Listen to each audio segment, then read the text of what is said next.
there was a Supreme Court decision, 9-0, so pretty, overwhelming, saying that the President of the United States had to facilitate the return of the Maryland father that was illegally deported to the foreign prison in El Salvador, that is one of the most notorious prison systems in South America, which they said was an administrative error. Now, after being told to do so, because the person had no, legal reason to be deported, and the court said you had to bring him back, the Trump administration said that they could not facilitate his return, because facilitate his return simply means that we need to help him return domestically. That means use our tools at our domestic disposal to bring him back. Now, that is not true. That's not how that works. Facilitate is a real word, and it doesn't mean facilitate only domestically. It means the government should work to bring him back so they could finish his case. But they have now said that it was just domestically. Now, this argument has already been commented on by federal judges. This is new from today.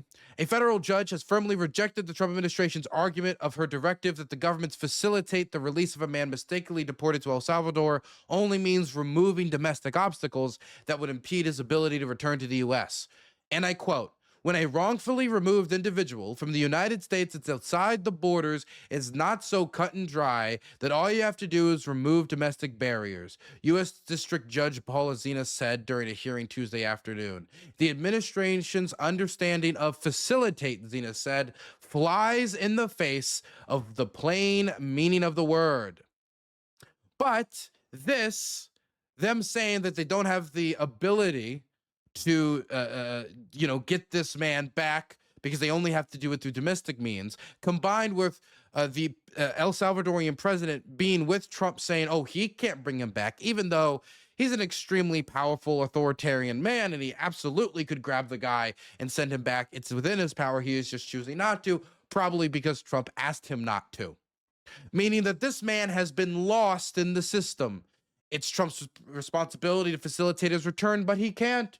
And Bukele, the leader of El Salvador, also cannot, meaning this man has somehow just been lost in the system. And that's their argument, even though federal judges are clearly rejecting that argument. Though, because they're saying that it only means to facilitate their domestic return, the Trump administration is actually treating this 9-0 decision that's telling them to bring him back after what they admitted was an administrative error. They're actually saying the court decision was in their favor. Here is Trump saying this on Fox News. Todavía hay preguntas sobre el ilegal que vivió en Maryland. ¿Sí o no será retornado a los Estados Unidos? So this is Trump speaking to a Spanish interviewer. She asked the question in Spanish. It is then translated into English. And the question was about the 9-0 decision and bringing the man back from El Salvador. The Supreme Court, after we get out all of the fake news from CNN and all these other people, we won that case 9-0. Mm-hmm. And basically, that's really a decision that will be made by the government of El Salvador, because that's where, I assume that's the one you're talking about. Yes, he's from El Salvador. Staying there, and he's from El Salvador. So that's a decision up to El Salvador. Okay. But it's interesting because we won that decision 9-0 in the Supreme Court. And if you listen to the news, you wouldn't know that. Right. You would really have no idea. Fair enough. So it's up to El Salvador. Okay. Thank you, Fox News, for the follow-up of right and fair enough. Thank you very much for that pounding, explosive journalism that we've come to expect from Fox. So if you knew if the Spanish-speaking reporters were any better, no. No bien. Anyway, I also see Fox News trying to carry this message for him. And anytime anyone comes up and pushes back against it and says, wait, it says in the order to facilitate his return, they just kind of fall apart, as if Trump just said the court decided in our favor, and they all just accepted, okay, it was in their favor, and just ignored any fact of the matter or the case or what the court actually said. Yeah, I mean, from listening to the way they talk, you'd assume that they just didn't know the decision. You know Okay, that. first of all, the 9-0 decision by the Supreme Court held that the judge was wrong to think that she or he could enjoin the whole nation and dictate to a president They said international policy. facilitate his return. No. The facilitation, as the Attorney General herself said, was that if they decide to return him, Now, to be clear, the Attorney General was appointed by Trump and then confirmed by Congress. Attorney General Pam Bondi, the person placed in there due to her loyalty. So she is citing the Attorney General placed upon Trump's loyalty, saying that the court's decision meant facilitate domestically and not just facilitate generally, even though the decision didn't use the word domestic at all. So she's using basically Trump's sycophants as justification for rejecting the Supreme Court's definition of facilitate as anything other than, oh, just make it easy if he somehow gets back here and teleports from the prison he's in.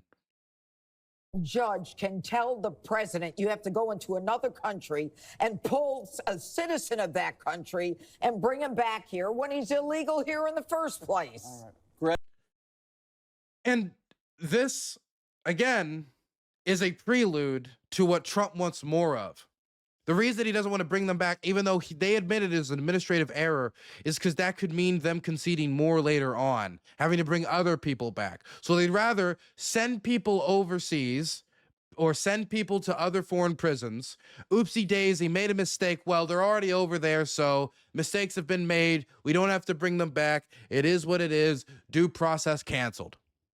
And to be clear, while first it was secretive and we had a message from Trump talking to Bukele saying, hey, you know, you need to build more prisons because we're going to have some homegrown sent over soon too.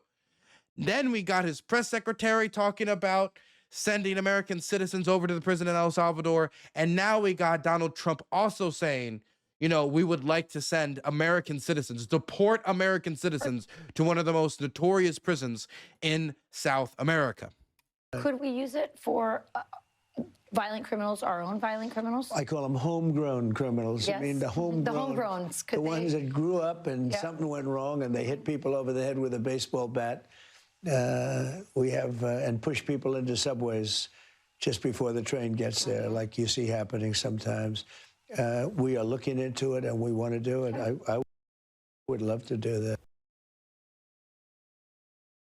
We're sending American citizens to foreign gulags where they do not have the same civil rights and protections that they would have in the United States.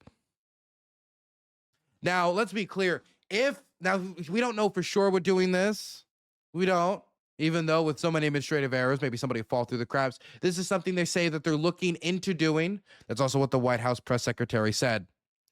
But let's be clear. When it is done, they're not going to start with just Trump's political dissidents or, you know, the nice granny on the sidewalk who just happened to be against him. They're going to start with the murderers. They're going to start with the abusers and the predators and the real scum of the earth. And the reason they're going to start with those people, even though, you know, you could easily contain those people within the United States as well, is because you want to make it so it's very difficult for anybody to stick their neck out for them and defend them, because if you go out there and say, hey, don't deport them back, they have a right to due process, they're an American citizen and all American citizens have these rights. If you have to do it for a predator, then that doesn't look good for you, does it? It makes it a lot harder for you to defend, and maybe the media and political activists will be more hesitant in trying to stop him from setting this new standard, which can then down the line be slowly rolled over and extended to people who have committed less severe crimes.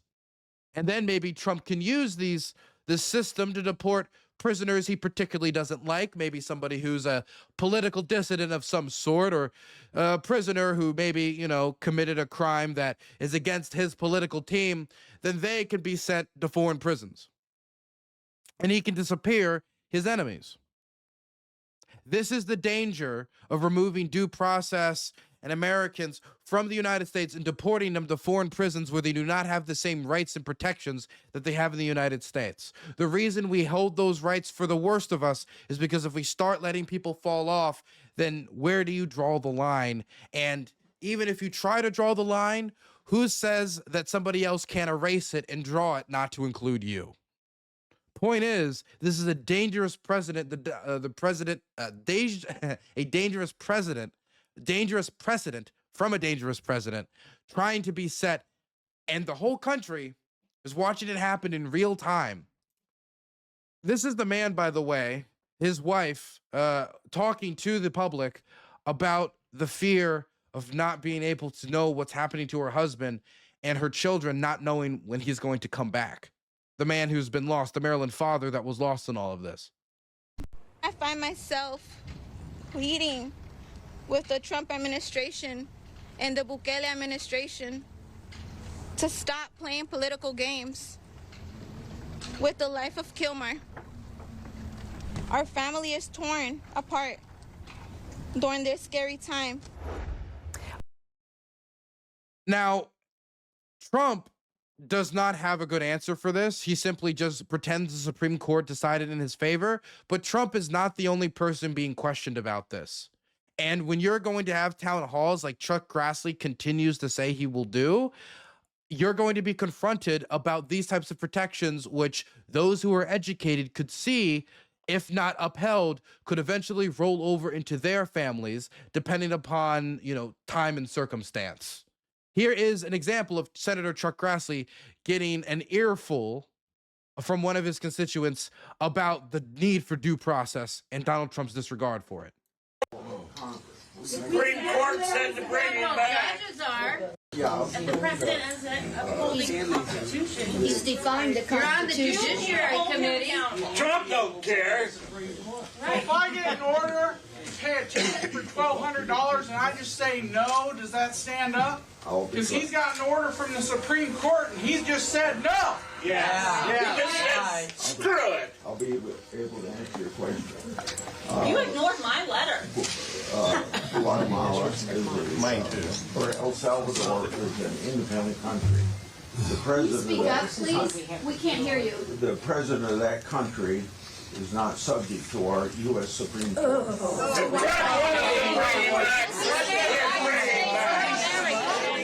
I'm pissed. If we're paying them to keep them down there, we don't have to pay them. I think they're upset, but they're not taking it. They understand that once that person's lost over there, they're not covered by our authorities anymore. But now, at the same time, Trump's talking about deporting American citizens. Of course, they're not going to take that at face value. And her question was pretty interesting. Hey, if I was ordered by a court to pay this money, can I ignore it? Like Trump ignored it? Trump's chosen not to ignore it. He's just starting to pretend that the decision was in his favor, as if he's read a completely different court decision. Now, here is Senator Kennedy being asked if he agreed with the president's suggestion of sending U.S. troops, U.S. citizens to prisons in El Salvador. He says he doesn't agree with it here. Listen to him. And I heard you say if they're here illegally. I think the point that he's being challenged on and is likely to come up in the White House press briefing room there is whether or not you agree with the president's suggestion of sending U.S.-born, U.S. citizens accused and who have committed crimes to notorious prisons like the one in El Salvador. You mean sending them to foreign countries? Yes. No, I don't agree with that. Okay. Now, here is him on the same program, in the same room, in the same suit, in a totally different clip. This brand new sound from President Trump, who is sitting down with Rachel Campos Duffy at 4 o'clock Eastern time on the Fox Spanish channel. And he said this on that. Listen. Could we use it for violent criminals, our own violent criminals? I call them homegrown criminals. Yes. I mean, the homegrowns. The ones that grew up and something went wrong and they hit people over the head with a baseball bat. We have, and push people into subways just before the train gets there, like you see happening sometimes. We are looking into it and we want to do it. I would love to do that. Well, Senator Kennedy, you are a smart legal mind. Do you have any problem with that? No, none. I think the president's right. When it did not come out of the president's mouth, he said it was bad. when it came out of the president's mouth, same channel, same suit, same room. Never mind. Never mind. I don't even know if he realizes. I honestly don't even know if he realizes this logic has been embedded so deep. Now, look, the president of the United States is fighting very, very hard to not bring this man back to the United States. This Maryland father who was working in material production to, help with construction and the producing of like machinery goods. Like he was literally helping to build America to make it better through that labor. Now they've claimed that he's an MS-13 member after claiming it was administrative error. So if he is or isn't, I really do not know because they haven't presented any evidence. They haven't said like, hey, here is the proof that he's an active MS-13 member. And even though they keep repeating it in public, and Stephen Miller said it, Pam Bondi said it, Trump has said it, I have yet to see any evidence provided. His union representative disputes that, his family disputes that, his lawyer disputes that, and there has been no evidence provided to the public as of this point. And even if it is the case, if the court says don't do it, it's not a question of whether this guy is even a good guy or not. It's a question of basic respect for the court so the system stays afloat so people like you and me also don't fall through the cracks. Because this could set a precedent. And while Trump is fighting really hard to try to break that precedent and ignore the courts to keep men like this overseas in notorious South American prisons, he fights very hard to bring men like this Push your flight to out the of United the States up States. to before the 20th. This martial law thing seems like it's really gonna happen. I wasn't joking yesterday about what the Supreme Court is supposed to do here. I'm not pushing my flight out of the United States. No, I'm not going to do that. I don't believe there's going to be a martial law on the 20th, but we'll see if there is.